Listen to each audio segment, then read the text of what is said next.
Is gambling fixed? Rigged? Why can't you win in gambling? Welcome again to another episode of the 1% in Recovery podcast, where we encourage you to laugh every day, work hard in your relationships, work hard in recovery, work hard in your jobs, business, school, and to love unconditionally. Just put more love out there and let more love return. Remember, recovery is beautiful. Your EQ is your IQ, and you cannot outthink an emotional issue. Now out, just join the Facebook group Recovery Freedom Circle. It is a community where everybody can participate and join in your dreams and your goals and what you want to accomplish, to talk about the steps, the design for living, healing, growth, something inspirational, motivational quote, or something that you have heard, as well as something that you're struggling with, and let the community push you and elevate you and help you get better. Now, let's jump into this week's episode. Is gambling fixed? That's that always eternal question. Is it rigged? Why can't more people win gambling, since more people are engaging in gambling? Because of the USA, because of sports, because of state lotteries and state sanctions, gambling is normalized. We are now brainwashing. We are now telling our kids, minors, that gambling is fun entertainment. It is not. I am here to tell you, do not ever believe gambling is entertainment or fun. Gambling is gambling. It is just a risk. So you've got to understand that now the country doesn't even know what's going on.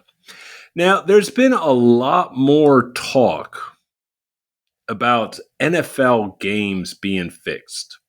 Especially, there's a lot more leniency in terms of penalty calls for the Kansas City Chiefs. So that's where a lot of this new talk is about the NFL or pro sports being fixed. Now, before we delve more into the current environment as we approach the Super Bowl in less than 2 weeks, you've got to understand that professional sports has always had this almost looking over their shoulder about gambling. The fear that sports was going to not be looked upon, about the love of sports, about competition, about being in the arena. Am I better than you in this sport, whether it's an individual sport or a team sport? And there's all types of gambling scandals, some that have been truly proven, and a lot of it was also based on the owners. Like the 1919 Chicago Black Sox. Well, a lot of that was because of the way the owners paid the players. There's a lot of things that have gone on. I mean, there is old clips of people coming on the Mike Donahue show in the 1980s talking about how many different NFL games have been fixed.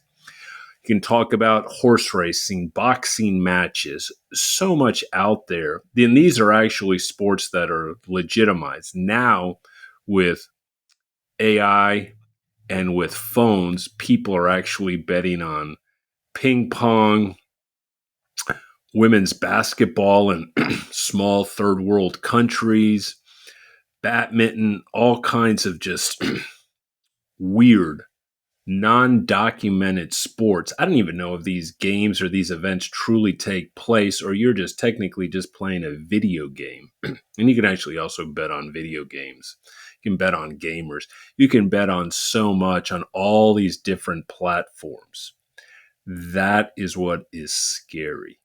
You have so many people now engaging in gambling on stuff that's non-verifiable. So we talk about a lot of the stuff that's not even verifiable on how it can be manipulated, fixed, and rigged, and you're going to lose. And that's why people keep losing money. You think that these major corporations that are listed, where you're talking about DraftKings or FanDuel, which is otherwise Flutter, or all these other, we can just keep going down the list. We can talk about the ones that talk about more like, talking about the players. Now you have all these different advertising for underdog, prize picks, or better. Uh, But you also have the FanDuels, you got the ESPN Bet, the 365. You have so many different platforms to try to engage in all types of forms of gambling. Um, and so much is fixed. And because it's on your phone and you're technically betting against a computer, more than likely it's fixed. That's why you're losing. And they are making not millions, billions of dollars. And yet they're constantly crying that they can't tap into the entire legal and illegal gambling black markets, because the illegal black market in terms of gambling is what they estimate 4 times the amount. So the $10 billion that legalized corporations make, they're claiming that there's 40 billion out there. Well, you're never going to stop bookies or any types of underground games or any of this other stuff. It's always going to be out there. Yet we're constantly talking and seeing events. Let's just talk about, okay, what has happened in the last couple of years. Besides the $22 million that an employee for the Jacksonville Jaguars NFL team took, there was also the so-called translator on the famous Shohei Ohtani, the Major League Baseball Los Angeles Dodger baseball player. Originally, it was $8.5 million that the translator gambled, even though there's a lot of evidence and there's a lot of stuff that has been pulled in terms of box scores. That's how I know a lot of this stuff is hush hush. It's amazing how sports leagues, because they don't want people to know all the true facts of what had gone on. And then it turns out that the translator, the Ohtani, was 16 million.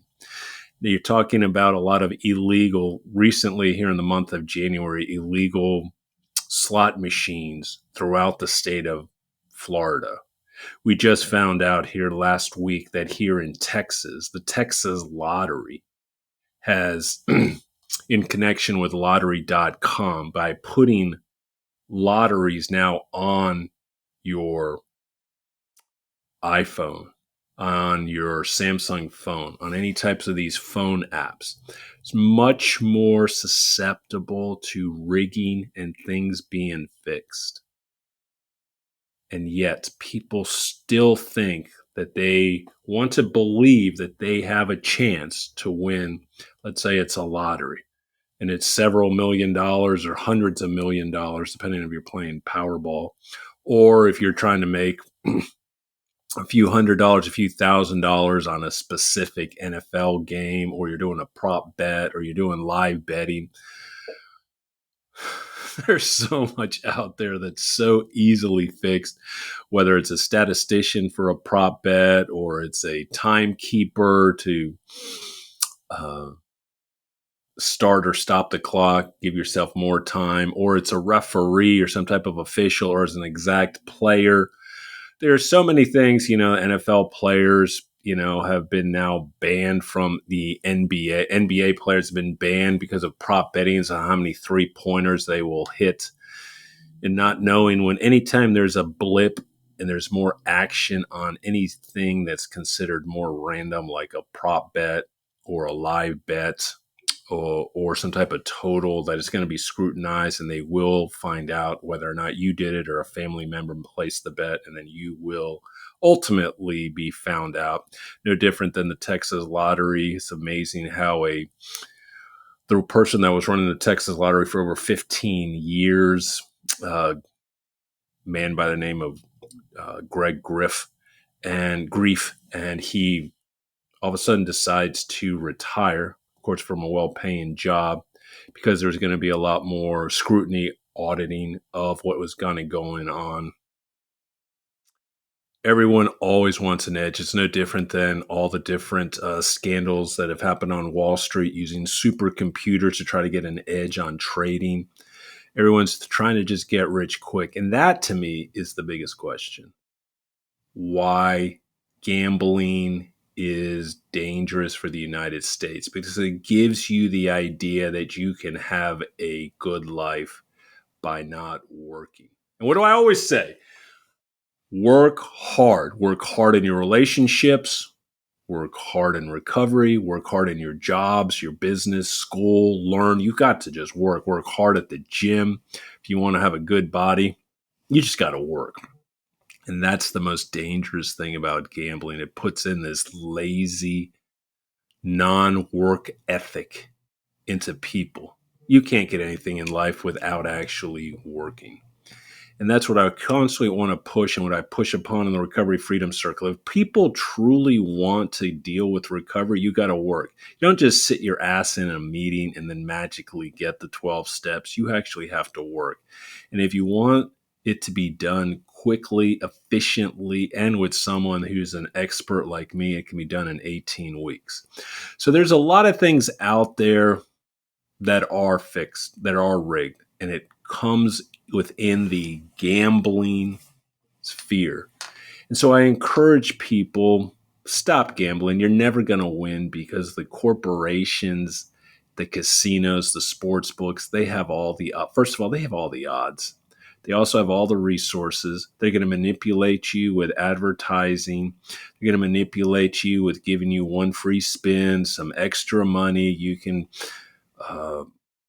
non-sweat bet, insurance bet, all the BS bullshit that they push you through. No different than all the alcohol companies that try to tell you how alcohol is fun. All alcohol does is just poison your body.